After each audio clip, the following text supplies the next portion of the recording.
Bismillahirrahmanirrahim. Assalamualaikum warahmatullahi wabarakatuh.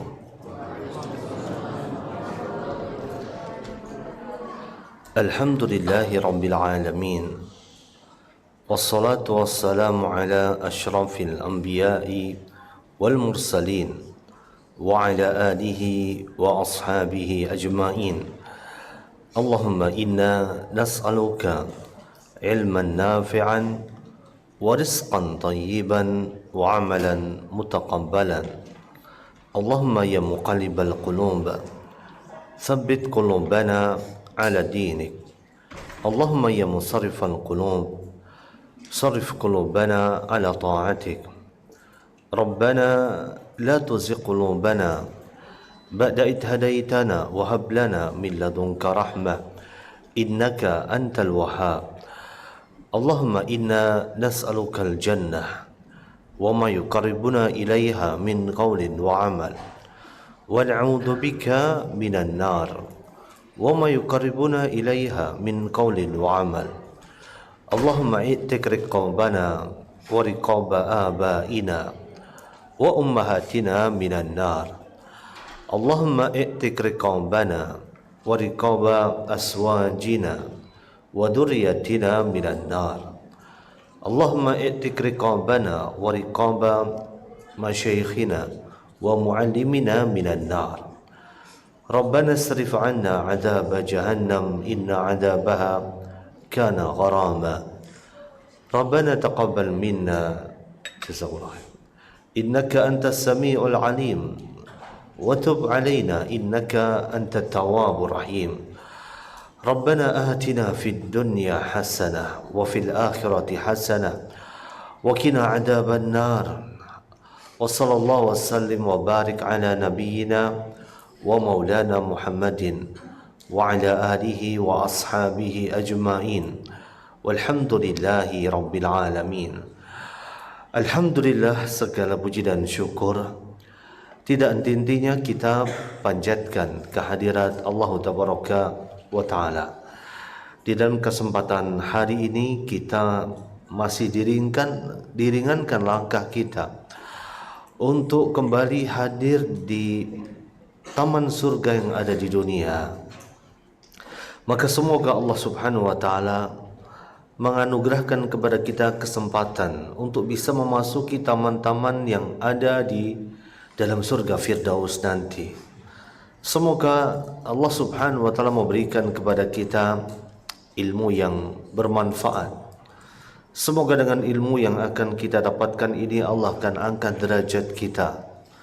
Dan semoga dengan ilmu ini Allah akan masukkan kita ke dalam jannah. Amin ya rabbal alamin. Kemudian salawat beriring salam semoga senantiasa tercurahkan kepada Nabi uswatun hasanah kita, Nabi Muhammad sallallahu alaihi wasallam. Allahumma salli ala nabiyyina Muhammadin wa ala ali Muhammad kama sallaita ala Ibrahim wa ala ali Ibrahim. Allahumma barik ala nabiyyina Muhammadin wa ala ali Muhammad kama barakta ala Ibrahim wa ala ali Ibrahim innaka Hamidum Majid. Baik para jamaah sekalian, jamaah salat maghrib dan salat isya di Masjid Al-Ihsan Dukuh Zamrud ya. Dan juga segenap para santri di sekolah SIT itu sekolah apa? Sekolah Islam Terpadu ya, Masya Allah. Sekolah Islam Terpadu Al-Ihsan Legenda atau legenda bacanya nih? Legenda ya, legenda, Masya Allah. Karena kalau salah baca saya bisa salah nanti. Ya, kayak kemudian di Jogja ada SD namanya SD, tulisannya bisa dibaca gendeng, bisa dibaca gendeng gitu ya. Nah kalau kita salah baca, misalnya kita ngomong di hadapan wali murid ya, segenap wali murid dari SD gendeng gitu ya, itu kan dikira kita ngapain gitu ya. Kalau salah baca repot nanti. Tahu gendeng kan? Gendeng itu artinya ya nggak waras gitu ya. Gendeng bahasa Jawa. Maka tadi saya harus tanya dulu, legenda Duku Zamrud Mustika Jaya Kota Bekasi. Alhamdulillah. Masya Allah. Gimana kabarnya jamaah semuanya? Alhamdulillah sehat walafiat ya. Masya Allah. Tema yang akan kita angkat hari ini adalah ini. Lihat temanya, panjang kali lebar, kayak judul tesis atau disertasi. Dampak keutuhan keluarga terhadap kehidupan sosial. Saya kira yang hadir itu bapak-bapak dan emak-emak. Ternyata santri. Masya Allah. Semoga nggak roaming ya. Dampak keutuhan keluarga terhadap kehidupan sosial.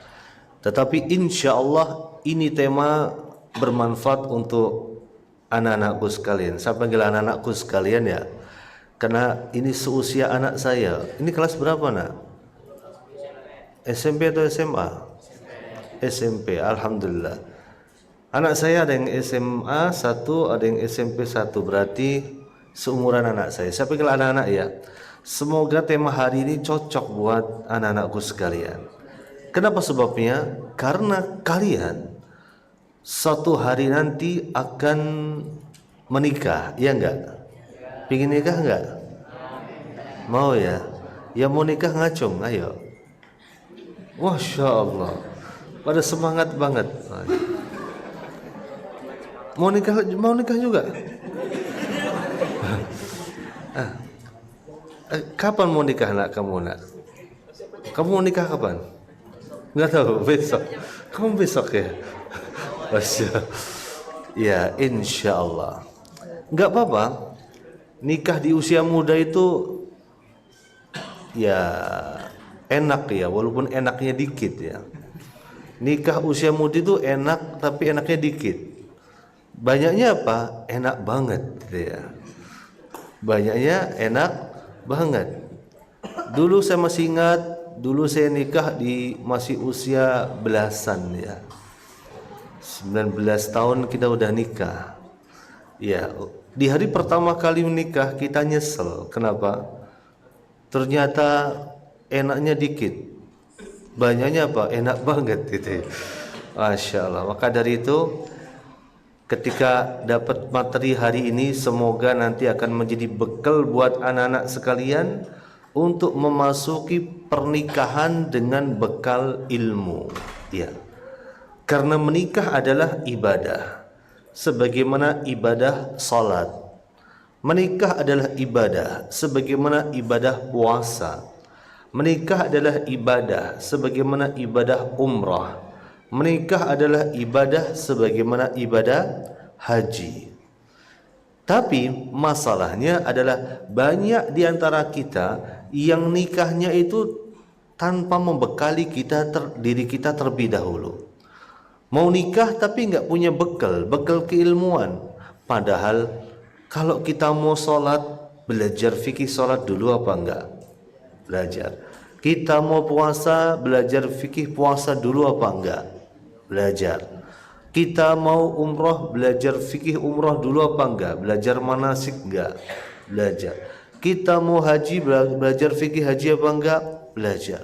Gimana kalau kita mau nikah?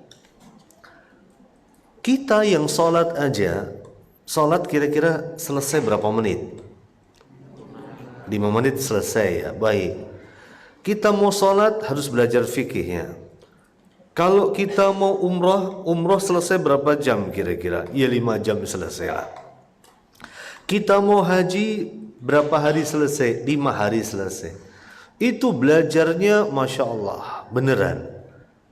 Sedangkan kalau orang mau menikah, itu hitungannya bukan menit, hitungannya bukan hari, hitungannya bukan pekan, hitungannya bukan bulan, hitungannya bukan tahun, hitungannya udah puluhan tahun, minimal belasan tahun. Tapi banyak rumah tangga yang kita temukan gagal hanya gara-gara mereka itu tidak bekali diri mereka dengan ilmu. Padahal menikah adalah ibadah. Padahal menikah ini adalah sebuah pendekatan diri kita kepada Allah Subhanahu wa taala dengan cara yang paling mudah. Ya. Bayangkan dalam menikah, saat kita menikah, semua yang kita lakukan bisa bernilai ibadah. Ya. Kita nyuapin istri kita dapat pahala enggak kira-kira? Dapat pahala. Kita mijetin pasangan kita dapat pahala enggak kira-kira? Dapat pahala. Kita mencari nafkah, pulang ke rumah membawa uang, dapat pahala, semua bernilai pahala. Maka inilah yang harus kita pahami bersama tentang arti pentingnya tema kita hari ini. Tema ini luar biasa penting, tetapi ini tema jadi tema yang paling sering dianaktirikan. Ya, dianaktirikan oleh siapa? Oleh kita kaum muslimin. Nah, maka tema hari ini adalah kita akan bicara tentang dampak keutuhan keluarga terhadap kehidupan sosial. Ya. Yang pertama, ada bagian besar pertama yang akan kita bahas tentang keutuhan keluarga. Bagaimana pernikahan itu bisa terjalin dengan baik, dengan sempurna, dan pernikahan bisa menjadi kendaraan kita untuk masuk ke dalam surga. Intinya kan begitu. Kenapa? Karena Rasulullah pernah menyebutkan, idza tazawwajul mar'u faqad kammala nisfi dinihi. Kalau seseorang itu menikah, setengah dari agamanya itu sudah tersempurnakan. Ya, orang nikah agamanya separohnya udah sempurna. Maka Rasulullah menyebutkan, falyattaqillah fi nisfihi al-baqi. Maka bertakwalah kepada Allah pada setengah bagian yang tersisa. Bayangkan, orang menikah itu setengah agamanya sudah disempurnakan. Maka terkait dengan hadis tersebut, para ulama menyebutkan ada banyak penafsiran. Di antaranya adalah ada yang menyebutkan karena yang paling banyak memasukkan manusia ke dalam neraka adalah dua lubang. Yang pertama lubang atas, ini mulut ya. Yang kedua lubang bawah, yaitu kemaluan. Jadi ketika seseorang menikah, masalah di lubang yang satu, yang di bawah itu sudah terselesaikan. Dia sudah sempurna. Maka falyattaqillah fi nisfihi al-baqi. Maka bertakwalah kepada Allah pada setengah bagian yang kedua. Itu apa? Mulutnya, dijaga mulutnya. Itulah diantara penafsiran dari para ulama. Jadi ketika seseorang menikah dan pernikahannya itu menjadi pernikahan yang bahagia, maka itu sudah menjadi tiket tersendiri yang bisa mengantarkan orang itu masuk ke dalam surga. Itu dia. Jadi keutuhan pernikahan itu memiliki banyak sekali manfaat. Manfaat buat kita yang menjalaninya, manfaat buat anak dan keturunan kita, dan manfaat secara sosial, secara luas. Nanti kita akan bahas kaitannya. Nah, sebelum kita bahas itu, maka kita harus mengerti betul kenapa Allah Subhanahu wa taala memerintahkan hambanya untuk menikah. Ini mesti ada hikmahnya, ya enggak kira-kira? Ya enggak? Mesti ada hikmahnya. Maka dari itu kemudian sampai besarnya hikmah yang Allah sembunyikan dalam pernikahan itu, sampai Rasulullah menyebutkan, man raghiba an sunnati falaysa minni.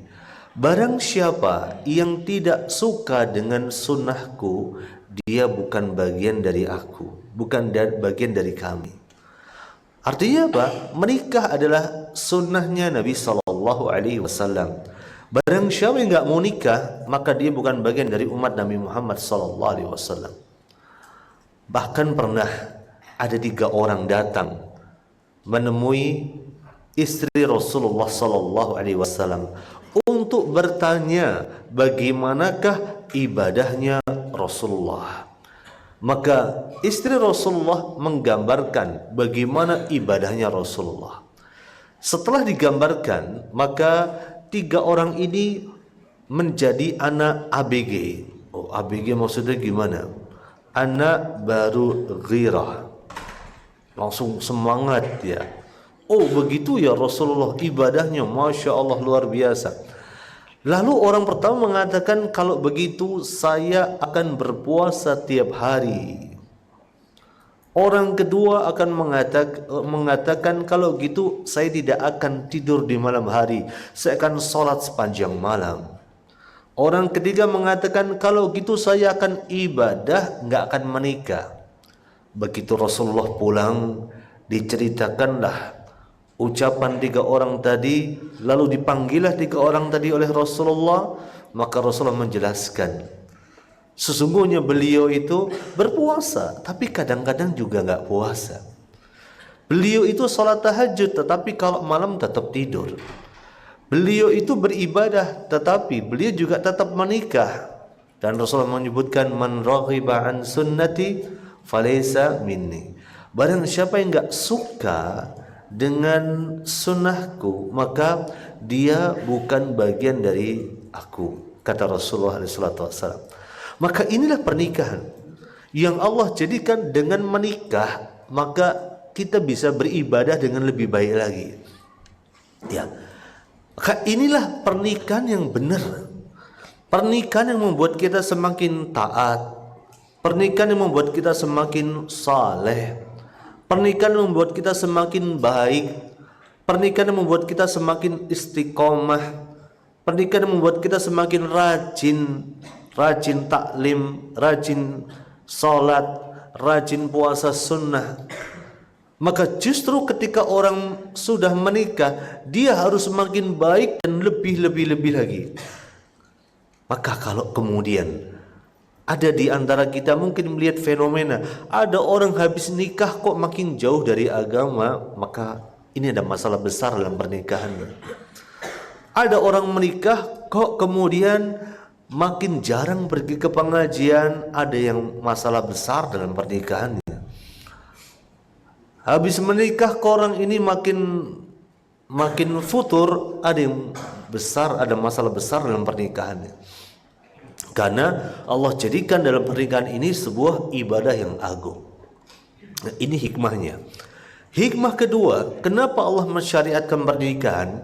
Karena di dalam pernikahan itu Allah Subhanahu wa taala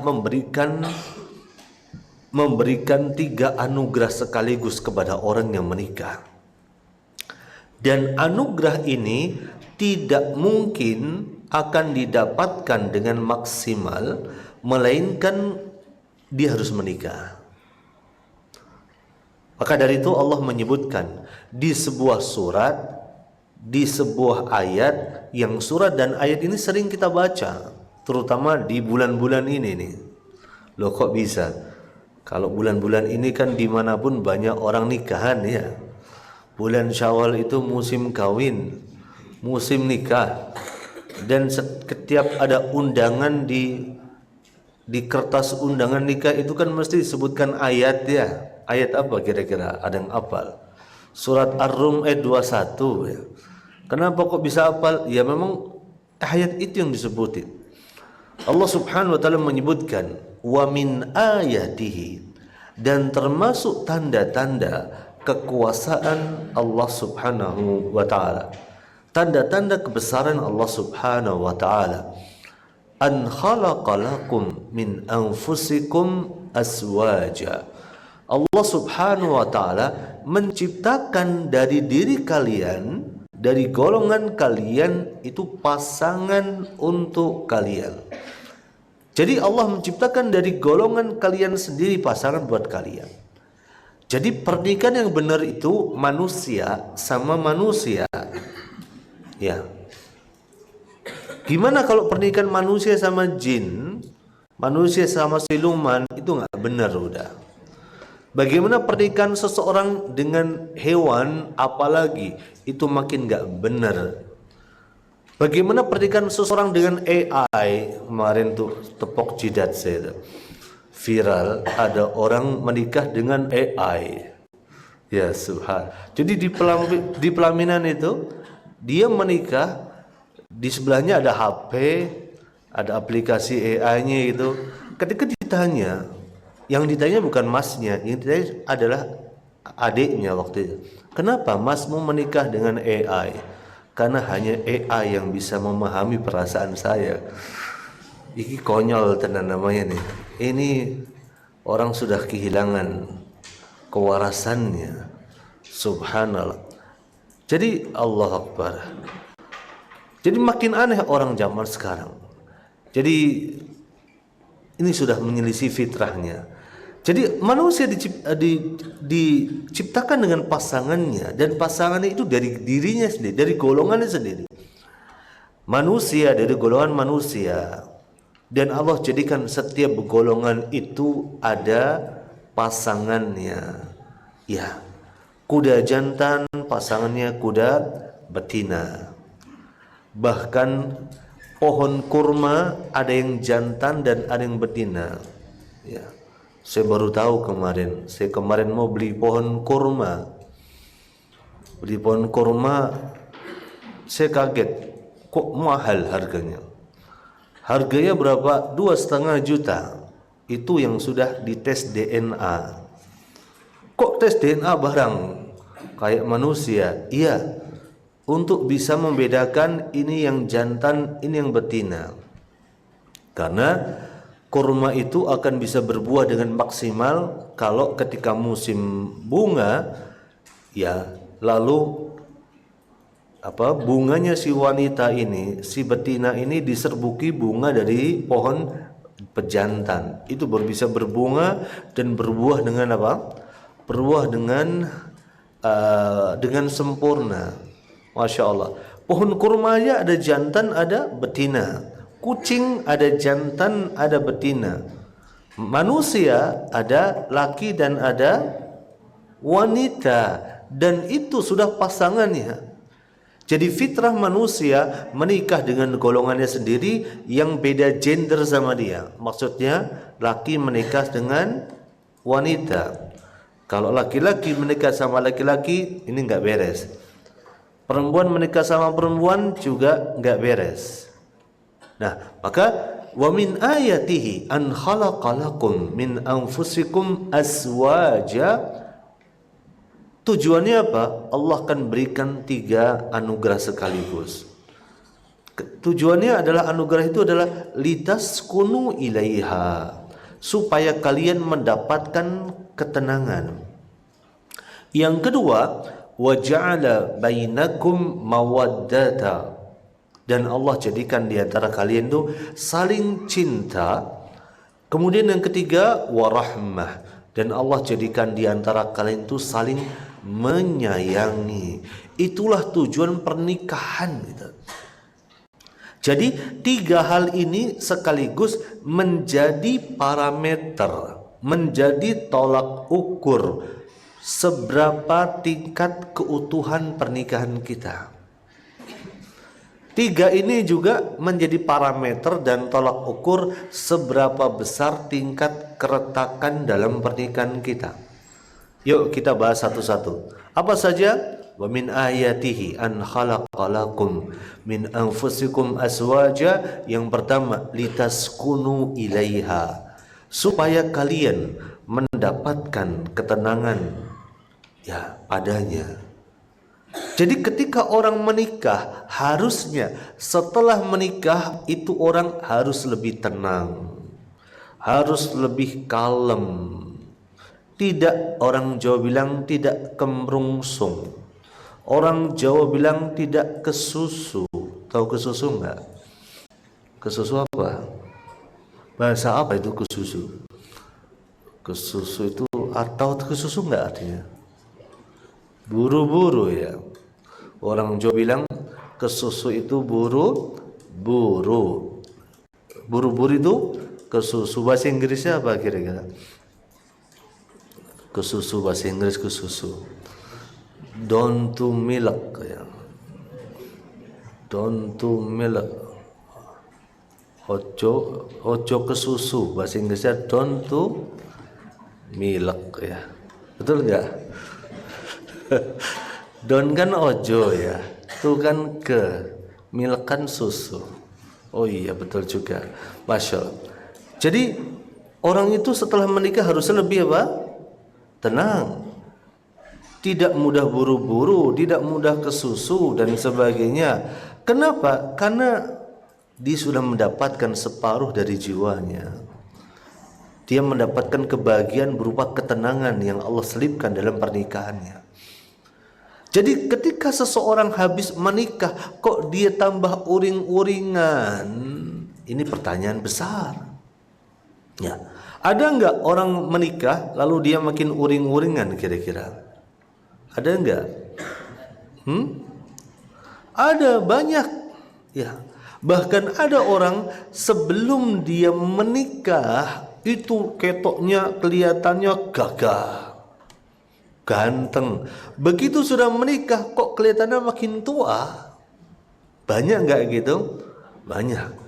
Sampai kemudian ada sebuah hadis yang disebutkan oleh Imam Al-Albani di dalam silsilah ahadits as-sahihah di juz yang ke-7, sebuah perkataan dari seorang tabi'in yang dia berdoa kepada Allah Subhanahu wa taala. Doanya apa? Ini unik doanya. Berdoa, Allahumma inni a'udzubika min jaris su. Ya Allah, aku berlindung kepadamu dari tetangga yang buruk, tetangga yang jelek. Kemudian doa yang kedua, syahidnya di sini. Wa min zaujin tusyayyibuni qoblal masyib.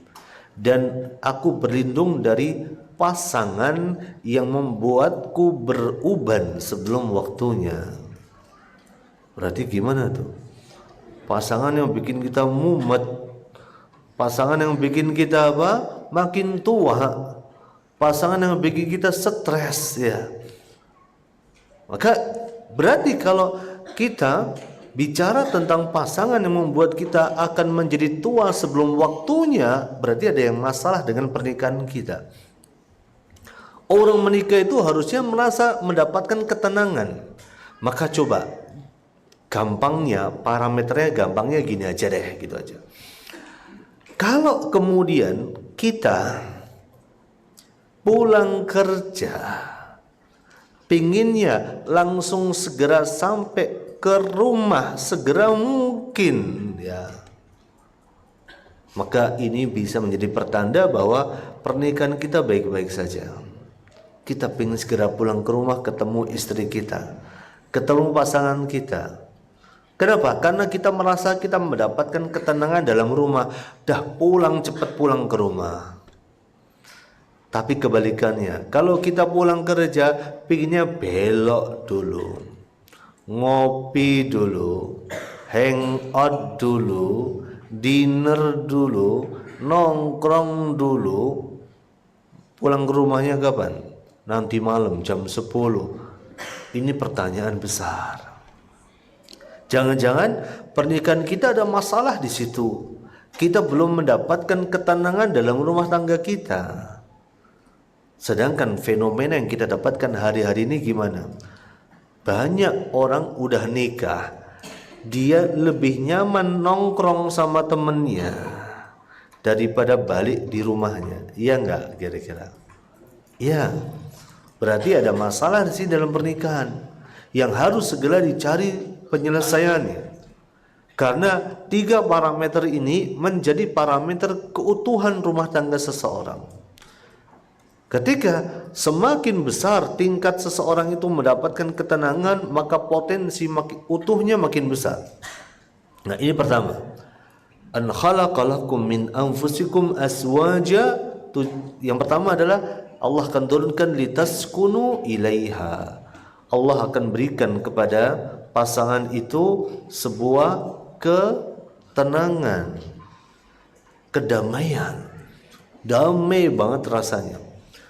Ya jamaah, ini kita sedang bicara tentang, bukan bicara tentang seberapa besar rumah seseorang, tidak menjamin.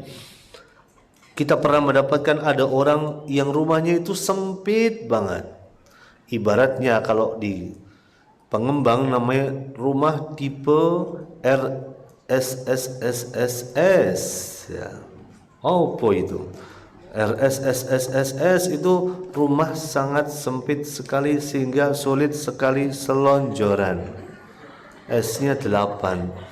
Selonjor aja gak iso, gak bisa selonjoran. Kita bukan bicara tentang seberapa besar tipe rumahnya, nggak jamin ya jamaah. Banyak orang rumahnya RSSSS itu apa yang terjadi? Mereka bahagia sebagaimana Rasulullah Sallallahu Alaihi Wasallam. Rumahnya apakah bukan RSSSS? Ya. Rasulullah ketika sholat malam, ketika beliau sholat dan beliau mau sujud, apa yang beliau lakukan? Beliau geser dulu kaki ibunda Aisyah. Saking sempitnya rumah beliau. Ya, tapi rumah tangga beliau, rumah tangga diliputi dengan kebaikan, ketenangan, kedamaian, keberkahan, kebahagiaan. Jadi kita bukan bicara tentang seberapa besar atau kecilnya rumah seseorang, tidak. Bicara tentang perasaan. Bicara tentang anugerah, tentang nikmat berupa ketenangan, kedamaian yang Allah berikan kepada seseorang. Inilah keutuhan dalam sebuah rumah tangga. Kemudian yang kedua, yang akan Allah berikan kepada seseorang dan sekaligus menjadi parameter seberapa utuh rumah tangga seseorang adalah wa ja'ala bainakum mawaddata, dan Allah jadikan di antara kalian itu mawaddah, ada rasa cinta. Rasa cinta yang tumbuh dan bersemi indah. Karena terkadang ketika seseorang itu di awal pernikahan, cinta itu mungkin terasa indah ya. Tapi semakin berlalunya waktu, hati-hati. Ini cinta harus dirawat, ini rasa harus dijaga. Ada cinta yang harus dirawat, ada rasa yang harus dijaga. Maka ini pentingnya kita belajar fikih rumah tangga supaya kita bisa terus merawat cinta, menjaga rasa. Pentingnya di situ. Jadi jangan cuman kita senang nikah, tapi kita tidak pernah bisa merawat pernikahan. Ya. Jangan cuman kita senang mantenan. Jadi manten mesti seneng, tapi ojo nganti seneng jadi manten. Ngerti nggak bedanya? Jadi manten mesti seneng. Jadi pengantin pasti bahagia. Iya nggak mas?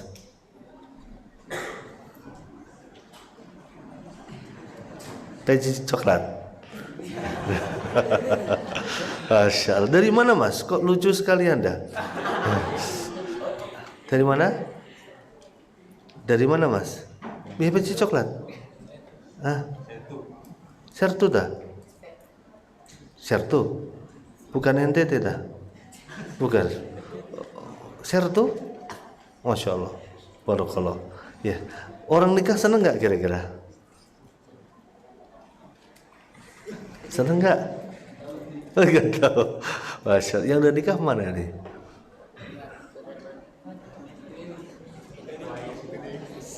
Udah nikah mas? Belum dah? Masya Allah. Baik. Maka ada yang mengatakan dadi manten mesti seneng, tapi ojo nganti seneng dadi manten. Maksudnya gimana? Tapi jangan seneng itu jadi pengantin. Maksud senengnya jadi pengantin adalah hari jadi manten, besok bubar. Besok lagi jadi manten lagi, pengantin lagi, besok bubar lagi. Itu seneng dadi manten namanya. Dadi manten mesti seneng, tapi ojo nganti seneng dadi manten. Nah, ala kulli hal ini kelihatannya robbing nih, nggak nyambung nih. Ya, nggak bisa baca Jawa dah. Padahal kita tinggal di Jawa. Di Jawa bukan sih? Jawa. Adalah. Kalau orang mana? Orang Jabodetabek kalau ada yang mau pergi ke Jogja bilangnya kemana? Mau kemana bang? Ke Jawa. Emang lo bukan di Jawa gitu ya? Gitu dah. Udah ada pertanyaan? Apa Gi? Sudah memasuki waktu Isya. Baik, kita berhenti sebentar ya. Baik. Barakallahu fikum. Baik, bismillahirrahmanirrahim. Baik, itulah 3 hal yang akan Allah berikan kepada seseorang yang sudah menikah. Maka pernikahan adalah sebuah ibadah yang agung. Saking agungnya pernikahan ibadah yang bernama pernikahan, sampai iblis dan bala tentaranya itu akan berupaya untuk menghancurkan rumah tangga kaum muslimin.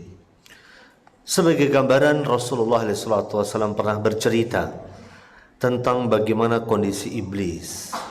Rasulullah menggambarkan, inna iblisa yada'u arsyahu 'alal ma. Iblis itu meletakkan singgasananya di atas air. Jadi iblis itu ingin meniru Allah Subhanahu wa taala, punya singgasana di atas air. Kemudian Rasul menggambarkan thumma yab'atsu tharayahu. Kemudian iblis mengirimkan bala tentara ke seluruh penjuru dunia, ke seluruh penjuru mata angin untuk menggoda manusia. Jadi setan, jin yang kafir itu adalah bala tentara iblis. Fa'adnahum minhum manzilatan a'dhamuhum fitnatan. Dan setan, jin yang paling dekat dengan iblis adalah setan dan jin yang paling besar dampak kerusakan dari perbuatan mereka. Yaji'u ahaduhum fayaqul. Ketika setan yang dikirim oleh iblis tadi datang melapor kepada iblis tentang perbuatannya, maka iblis mengatakan, ma sana'ta syai'a. Engkau tidak melakukan apapun juga. Ketika ada setan mengatakan, aku mengajak dia untuk berzina, aku mengajak dia untuk korupsi, aku mengajak dia untuk mencuri, iblis mengatakan, ma fa'alta syai'a. Tapi begitu ada setan yang dia mengatakan, ma taraktuhu hatta farraqtu bainahu wa baina imraati. Tidaklah aku meninggalkan mereka berdua, ini pasangan suami istri, melainkan keduanya bercerai. Maka iblis langsung turun dari singgasananya, dan apa kata iblis? Dia mengatakan, ni'ma anta, kamu itu setan teladan. Masya Allah. Kenapa dikatakan kamu itu setan teladan? Karena kerusakan yang terjadi dalam sebuah rumah tangga, yang rusak bukan cuma pasangan suami istri ini aja, tidak. Anak-anaknya semua rusak. Bahkan kehidupan sosial itu bakal rusak semua. Yang pertama yang jelas rusak duluan adalah sang suami dan istri itu. Suami dan istri yang biasanya kebutuhan biologisnya terpenuhi, karena bercerai lalu mau disalurin kemana itu? Biasanya disalurin ke tempat-tempat yang enggak halal ya. Entah itu di tempat pelacuran, entah itu di tempat jajan, entah itu di panti-panti pijat, entah itu di tempat-tempat karaoke, di tempat-tempat klub malam dan sebagainya, disalurin ke sana. Sehingga rusaklah, terjadilah perzinaan, terjadilah sesuatu yang tidak diinginkan. Belum lagi anaknya belajar dari orang tuanya. Oh, ternyata gini toh papa mama itu, kalau orang nikah itu harus ada cerai-cerainya. Orang nikah itu harus ada smackdown-nya gitu ya. Tahu smackdown? Oh, ternyata gitu ya. Jadi laki-laki itu yang kuat itu harus bisa nyemek-down seorang wanita. Oh, begitu ya. Menjadi seorang wanita yang kuat itu harus pintar memainkan piring terbang. Tahu piring terbang? Iya. Piring terbang. Itulah anak kita belajar dari situ. Oh, gini toh. Tanpa disadari, anak itu belajar, tanpa disadari kita mengajarkan kepada anak kita tentang tata kelola rumah tangga yang buruk. Jadi anak kita akan membangun rumah tangga dengan cara orang tuanya membangun rumah tangga. Ya. Dan itu cara akan terus diturunkan ke bawah. Itu dia dahsyatnya kerusakan yang terjadi pada rumah tangga. Rusaknya bukan hanya pada pasangan suami istri ini aja, tapi satu generasi rusak. Misalnya ini pasangan suami istri punya anak 5, lima-limanya belajar dari orang tuanya cara ngelola rumah tangga, cara gitu. Kalau laki-laki lagi marah, nih tonjok istrinya. Kalau istri lagi marah, ini piring nih dilempar nih, jadi piring terbang. Nah, itu dia kerusakan yang terjadi. Belum lagi nanti kerusakan secara sosial. Apalagi rumah tangga ini adalah miniatur masyarakat. Rumah tangga ini adalah miniatur bangsa. Apalagi keluarga ini adalah miniatur negara. Jadi kalau kita ingin memperbaiki bangsa, negara, masyarakat, perbaiki dulu keluarganya. Bagaimana caranya memperbaiki keluarganya? Maka biarkan keluarga-keluarga itu terkondisikan tetap berpegang dengan agama mereka. Maka cara merusak sebuah bangsa gampang. Biarkan rumah tangganya berantakan, ini bangsa akan rusak sendirinya. Nah, maka itulah dampak buruk ketika retaknya sebuah rumah tangga. Rusaknya sebuah rumah tangga, masyarakat sosial juga akan menjadi rusak. Maka kita masuk ke dalam pembahasan yang kedua kita. Tadi judulnya apa? Keutuhan rumah tangga dan dampaknya di dalam kehidupan sosial. Apakah ada dampaknya? Ada. Ketika keluarga itu harmonis, otomatis kualitas hubungan antar anggota masyarakat juga akan kuat. Kaitannya kok gimana itu kaitannya? Karena begini, masyarakat yang memiliki kemampuan untuk berinteraksi sosial dengan baik, masyarakat yang bisa memahami perbedaan yang terjadi di tengah mereka dengan baik, masyarakat yang bisa membangun hubungan yang positif adalah masyarakat yang terkumpul di dalamnya keluarga-keluarga yang bisa menghargai perbedaan di antara mereka. Jadi ketika mereka bisa menyelesaikan perbedaan di dalam sebuah rumah tangga, ketika mereka keluar rumah ketemu perbedaan, mereka nggak kaget. Padahal kita tahu pernikahan adalah termasuk cara terbaik untuk mendewasakan seseorang. Jadi kalau kita ingin dewasa, menikah. Kalau kita udah menikah tapi belum dewasa, masih kekanak-kanaan, masih kebocah-bocahan gitu ya, kekanak-kanaan, jadi kelakuannya masih kayak anak-anak gitu.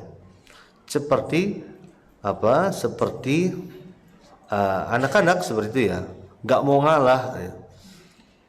Anak-anak kan nggak mau ngalah, gak ada yang mau ngalah. Maka ada yang salah dengan pernikahan itu sebenarnya. Maka dari itu kemudian orang menikah harusnya dia harus semakin dewasa.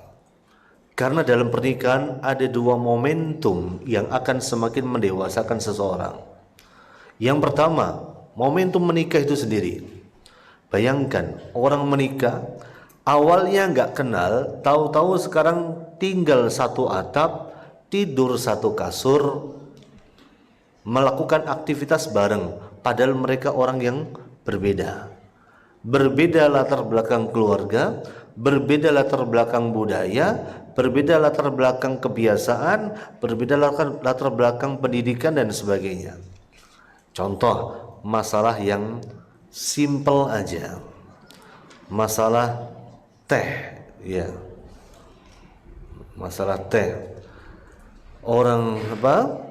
Orang Jogja menikah sama orang mana kira-kira? Orang daerah barat sini lah ya, ya. Teh di Jogja itu rumusnya kan apa? Nas gitel, panas legi kental. Ya. Panas manis sama kental, ada sepet-sepetnya, rasa daun apanya melatinya. Menikah dengan orang daerah barat, ya kebanyakan teh sini ada kayak gitu, celup teh ya, rasa gulanya dominan. Yang orang Jogja mengatakan opo iki teh apa gitu. Ya. Terus kemudian mengomentari istrinya. Maka disitulah momentum bagi suami ini seorang Jawa untuk mendewasakan dirinya. Oh maklum, istri saya bukan orang Jawa, jadi cara bikin tehnya memang bukan caranya orang Jawa. Yaudah kita diajarin lah supaya dia bisa bikin teh kayak Jawa-Jawa gitu. Disitulah kemudian momentum pendewasaan terjadi. Contoh lagi, orang Jogja nikah sama orang Sumatera. Ya tahu, orang Jogja kan segala sesuatu itu manis ya, dimanisin. Tempe dimanisin jadi tempe bacem. Tahu dimanisin jadi tahu bacem. Ayam dimanisin jadi ayam bacem. Sayur dimanisin jadi gudeg ya. Semua manis. Nikahlah orang Jawa ini dengan orang Sumatera yang semua dipedesin.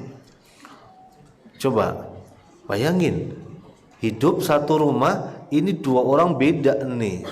Justru ketika menikah, maka mereka akan melakukan apa? Mereka akan melakukan penyesuaian.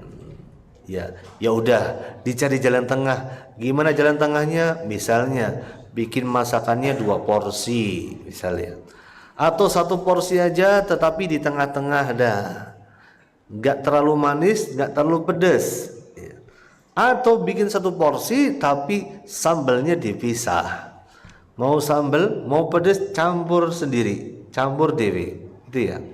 Itulah pendewasaan yang terjadi.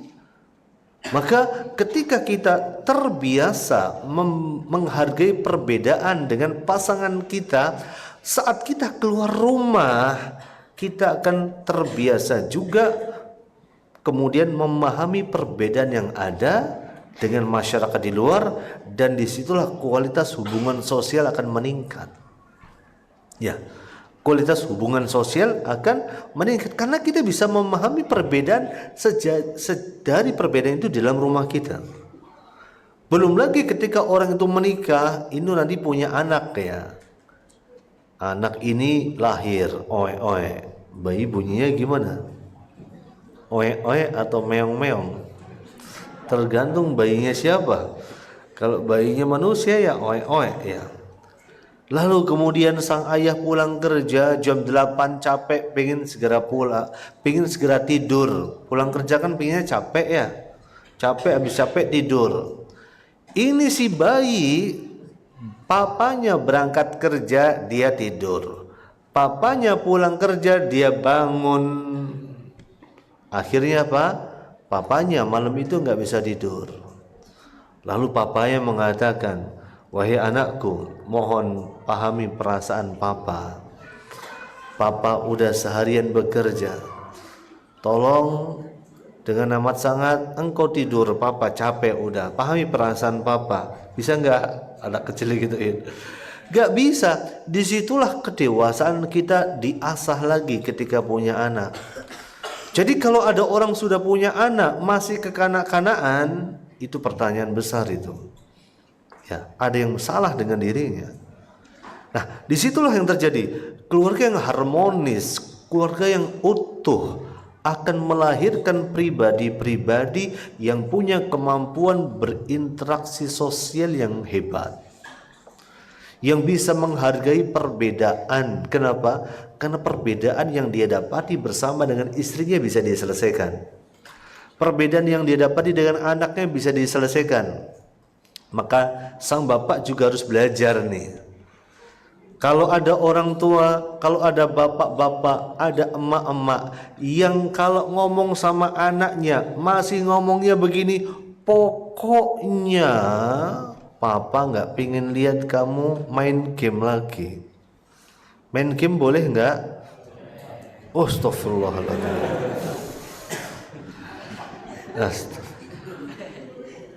Gak boleh ya jamaah. Macam mana ini? Ya, main game itu gak boleh. Tapi bukan berarti ketika main game itu gak boleh, seorang ayah dengan mudah bilang pokoknya papa gak pingin lihat kau main game. Ini tugas kita sebagai seorang ayah atau ibu untuk memahamkan anak kita. Ngapain sih main game? Emang waktunya itu masih berlebih gitu ya. Masih banyak kewajiban yang bisa kita lakukan. Baca Quran, beribadah, membantu orang tua dan sebagainya. Daripada main game, kita lakukan sesuatu yang lebih bermanfaat, lebih positif. Maka ucapan pokoknya ini ucapan yang dimana kita tidak bisa menerima perbedaan pendapat yang ada.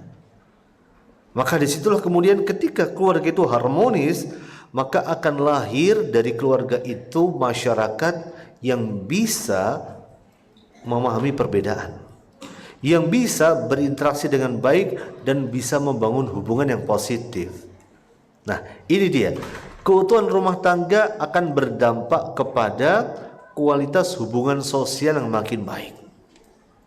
Termasuk diantaranya adalah keutuhan rumah tangga, ini yang unik juga, akan menjadi faktor utama yang akan menekan masalah-masalah sosial. Subhanallah, saya punya jamaah, dia bekerja di dinas sosial, yang dia memang di bagian rehabilitasi anak-anak jalanan.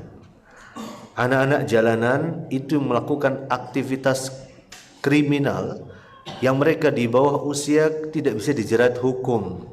Dibinanya di mana? Di dinas sosial. Jadi di Jogja itu, saya dari Jogja, ada misalnya fenomena yang kemarin pernah kita lalui, fenomena kelitih ya.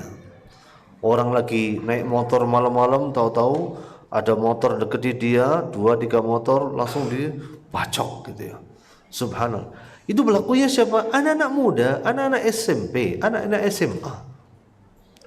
Lalu ditangkap karena di bawah umur, nggak bisa dipenjara, direhabilitasi di dinas sosial. Fakta yang kita temukan, subhanallah, sebagian besar anak ini yang bermasalah ini adalah anak yang merupakan korban broken home, masalah dalam keluarga. Luar biasa. Dia mendapatkan masalah dalam keluarga, tidak mendapatkan kasih sayang dalam keluarganya, tidak mendapatkan ketenangan dalam keluarganya, tidak mendapatkan kebahagiaan dalam keluarganya. Lalu manusia, fitrah manusia itu mencari kebahagiaan, ya enggak? Ya, manusia fitrahnya di kebahagiaan. Kalau dia tidak bisa mendapatkan kebahagiaan itu dalam keluarganya, dari ayahnya, dari ibunya, dari mana dia akan mencari kebahagiaan itu? Dari teman-teman mainnya. Ya.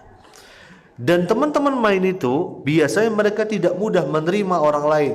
Kamu kalau mau jadi temanku, yuk ikut. Coba minum nih apa? Minuman keras, mabok bareng kita. Oh ini pakai inilah narkotika. Yuk kemudian balapan liar kita. Atau kemudian yuk malam-malam kita tuh ada orang lewat, tolong itu dibacok tuh orang. Nanti setelah kamu berhasil bacok dia, kamu jadi anggota komunitas kita. Subhanallah. Itu yang terjadi, faktanya seperti itu. Realitanya seperti itu. Jadi keluarga yang utuh cenderung punya peran penting dalam kehidupan sosial. Apa itu? Mencegah dan menekan angka masalah-masalah sosial. Betapa banyak kriminalitas yang terjadi karena berawal dari kerusakan dalam sebuah rumah tangga. Ya. Kriminalitas. Betapa banyak anak-anak yang terjebak dalam penyalahgunaan narkotika sebagai bentuk dia pelarian dari ruwetnya, masalah yang dihadapi dalam rumah tangga dia, lihat bapaknya kayak gini, ibunya begini. Bapaknya punya simpenan, ibunya punya selingkuhan, anaknya mumet, pusing anaknya. Ya udah, akhirnya dia madat aja dah. Dia tahu madat ya? Pakai narkotika, mabok aja. Maka semakin baik kualitas rumah tangga, maka akan semakin menekan masalah-masalah sosial. Maka tugas kita, tugas para dai, tugas para ulama, tugas para umara adalah menyiapkan masyarakat yang kuat. Dari mana? Dari keluarga. Masyarakat dari keluarga. Jadi keluarga yang utuh itu berperan penting untuk mencegah masalah sosial. Karena utuhnya keluarga akan mencegah semakin tingginya angka kriminalitas. Akan kemudian semakin meningkatkan tingkat kesehatan mental health ya. Yang anak Gen Z sekarang dikit-dikit bicara masalah apa? Mental health, kesehatan mental. Nah, ini yang terjadi. Jadi sungguh betapa pentingnya keluarga itu perlu dijaga dalam agama kita. Termasuk juga bagaimana kemudian keluarga itu, keutuhan keluarga itu memberikan pengaruh positif pada peningkatan moral satu bangsa, peningkatan moral suatu negara. Moral suatu bangsa yang positif diawali dari positifnya moral dalam sebuah rumah tangga. Bayangkan seorang anak yang dididik dengan nilai-nilai agama di dalam keluarganya, lalu dia berkembang menjadi tumbuh besar menjadi warga negara yang berperan aktif, misalnya jadi presiden, jadi menteri. Mereka akan menjadi warga negara yang bertanggung jawab dan berintegritas. Kenapa? Karena mereka belajar agama ketika masih kecil. Sejak kecil mereka belajar TPA, belajar ngaji, belajar baca Quran, belajar halal haram. Ketika besar, ilmu yang mereka dapatkan akan menjaga mereka. Maka dari itu kenapa ada di antara 7 golongan yang mendapatkan naungan dari Allah di hari di mana tidak ada naungan kecuali naungan dari Allah. Sab'atun yadilluhumullahu fi dillihi yawma la dilla illa dillu. Ada 7 golongan yang akan mendapatkan naungan dari Allah di hari di mana tidak ada naungan kecuali naungannya Allah Subhanahu wa taala. Di antaranya adalah wasyabun nasha'a fi ta'atillah. Seseorang yang tumbuh berkembang di atas ketaatan kepada Allah, itu dijaga sama Allah.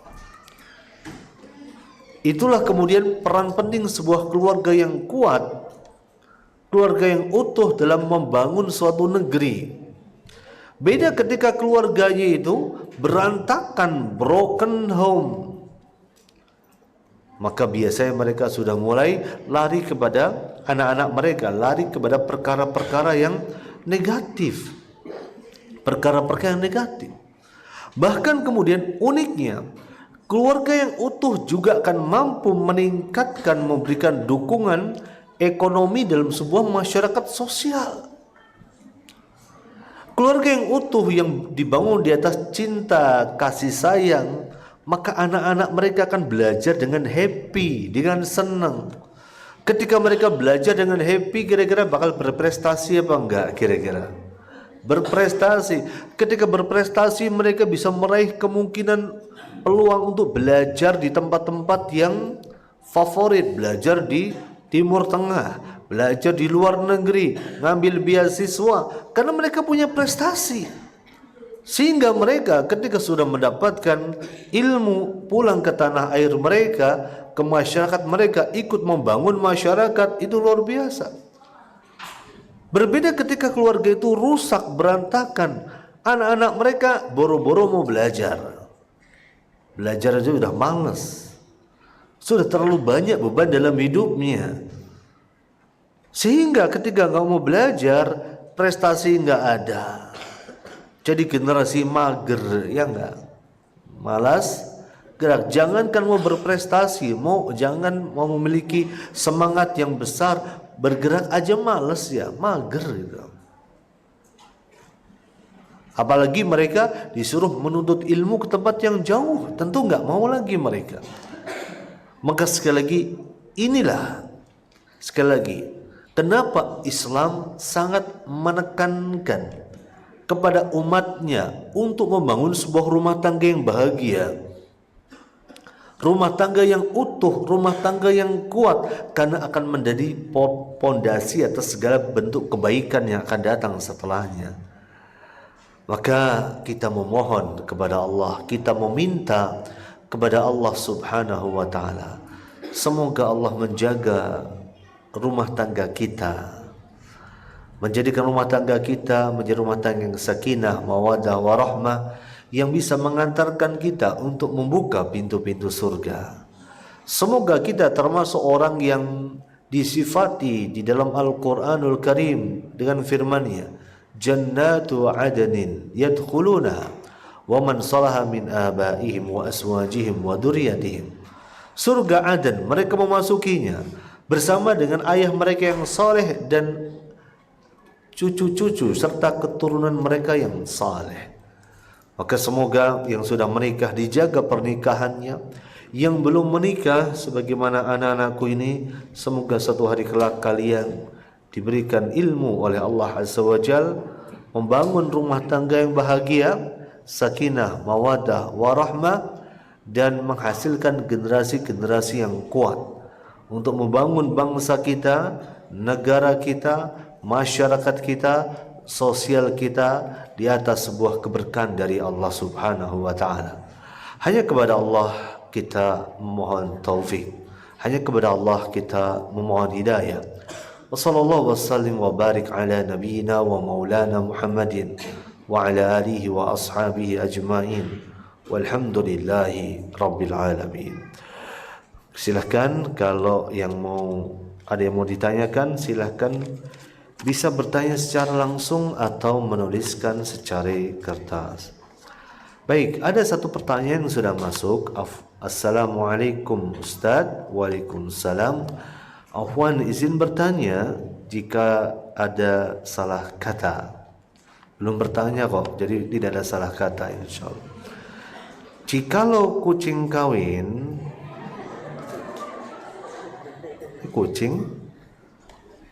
kucing ya? Ya, ini kucing, saya nggak buat-buat, ini kucing. Saya bukan dokter hewan masalahnya, tapi saya baca dulu deh pertanyaannya. Jikalau kucing kawin setelah si jantan ijab kabul dengan si betina, ini makin nggak jelas. Emang ada ijab kabul? Astagfirullahaladzim.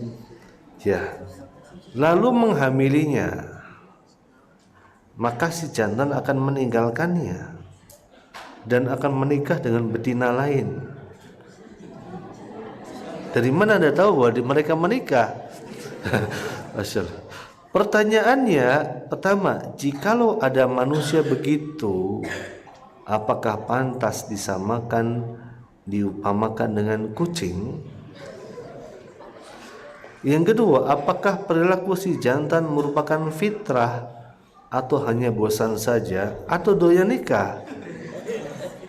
Ya, saya nggak tahu. Jantannya ke saya.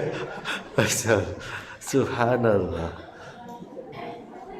Fitrah atau bosan saja atau wallahu ta'ala alam. Anda nggak berani jawab pertanyaan ini. Subhanallah. Ada yang lain? Ya. Subhanallah.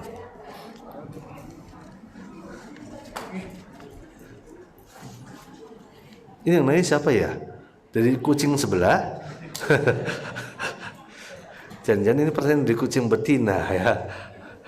Kenapa di kucing bisa menulis ya? Subhanallah. Baik, barakallahu fiik. Semoga Allah berikan kepada sang penanya ilmu yang bermanfaat. Amin. Ada lagi? Selain pertanyaan kucing ya, baik. Iya.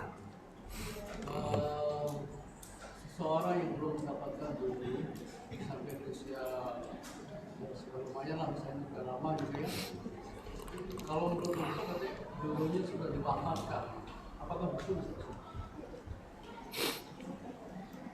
Baik. Bismillahirrahmanirrahim. Baik para jamaah sekalian dimuliakan oleh Allah Subhanahu wa taala. Bahwa tidaklah sepantasnya bagi diri kita ketika kita berbicara masalah ilmu gaib lalu kita bicara tanpa ilmu. Maka di antara kemudian perkara gaib adalah masalah jodoh seseorang. Kita nggak pernah tahu tentang siapa jodoh kita, siapa yang akan menjadi pasangan kita. Itu adalah rahasia ilahi. Termasuk di antara ilmu gaib Allah Subhanahu wa taala, innallaha indahu ilmu sa'ah dan lain sebagainya. Maka dari itu ketika seseorang diciptakan oleh Allah Subhanahu wa taala, maka Allah juga menciptakan pasangannya. Dan terkadang dengan hikmah Allah Subhanahu wa taala, Allah tidak memberikan pasangan bagi seseorang di dunia. Allah bisa jadi memberikan pasangan bagi seseorang di akhirat kelak. Maka dari itu beruntunglah bagi kita ketika kita termasuk orang diberikan oleh Allah Subhanahu wa taala pasangan di dunia. Semoga pasangan kita di dunia itu menjadi pasangan bagi diri kita sampai ke dalam surga. Maka ucapan bahwa ketika seseorang belum juga menikah dan dikatakan karena jodohnya sudah mati duluan gitu ya, maka ini suatu ucapan yang membutuhkan dalil tentunya. Wallahu ta'ala alam ya.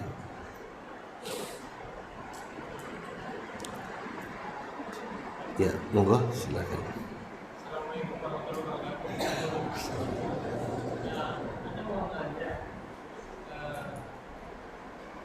Istri, saya kebetulan nggak bisa antar istri kajian. Aku istri maksa kajiannya jauh. Saya bilang, ya kan, gitu. Kemarin kan dia naik kendaraan ojek gitu jauh. Itu bukan Ustaz. Karena bilang kalau mau ya deket aja atau bareng temen. Istri betul. Nggak bisa posisi, nggak bisa ngantar kajian. Baik. Baik, barakallahu fiik. Baik, bismillahirrahmanirrahim. Ada sebuah pertanyaan yang menarik banget. Ada seorang suami mengeluhkan istri ingin pergi kajian ke tempat yang jauh, tapi suami punya udzur nggak bisa ngantar. Ya, maka istrinya nekat naik ojek. Ya. Hukumnya bagaimana? Maka hukumnya istri tadi perlu dibina. Ya. Maka sang suami juga bukan hanya membini tetapi juga harus berusaha untuk membina. Karena seorang istri pintu surganya adalah ketika dia sudah menikah, pintu surganya ada pada suaminya. Rasulullah pernah menyebutkan fanduri aina anti minhu fa innahu jannatuki aw naruki. Lihatlah di mana posisimu terhadap suamimu. Karena suamimu itu pintu surgamu dan juga bisa jadi pintu nerakamu. Maka seorang istri di sini harus melihat ketaatan dia kepada suami hukumnya adalah wajib.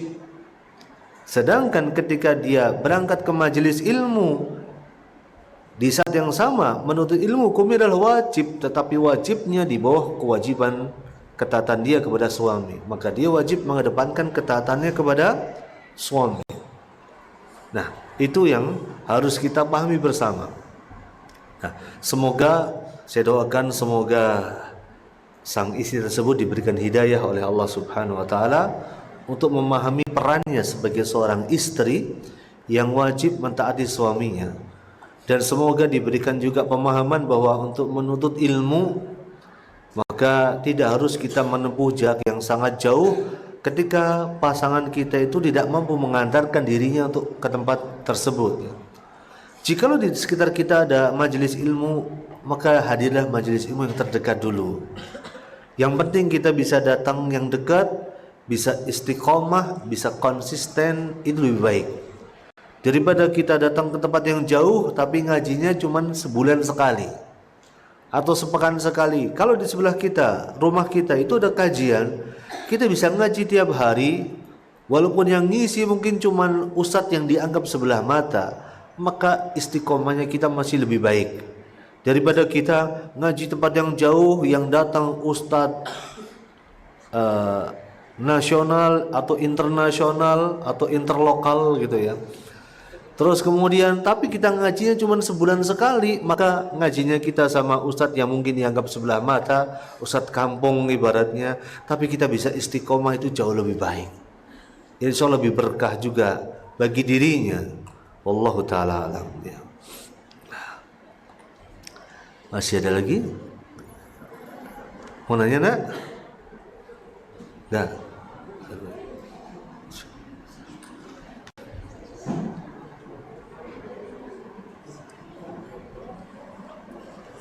Makasih lagi.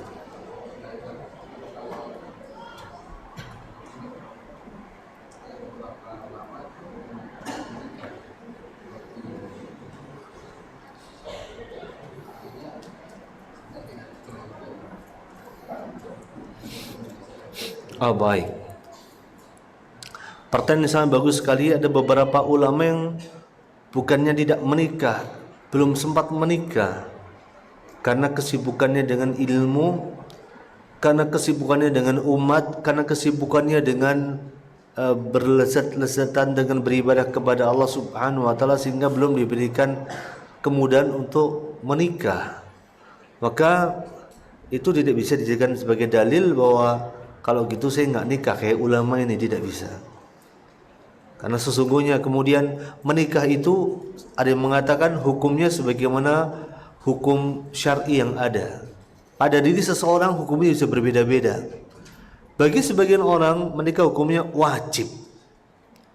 Bagi sebagian orang menikah hukumnya sunnah.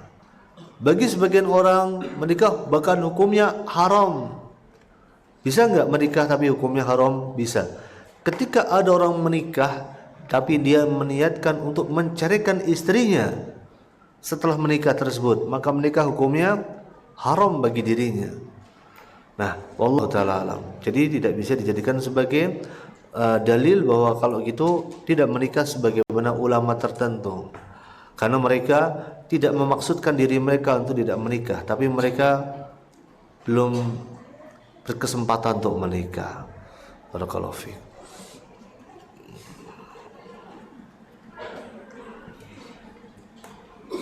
Baik, kalau tidak ada pertanyaan kita tutup dengan doa kafaratul majlis. Subhanakallahumma wa bihamdik asyhadu an la ilaha illa anta astaghfiruka wa atubu ilaik. Assalamualaikum warahmatullahi wabarakatuh.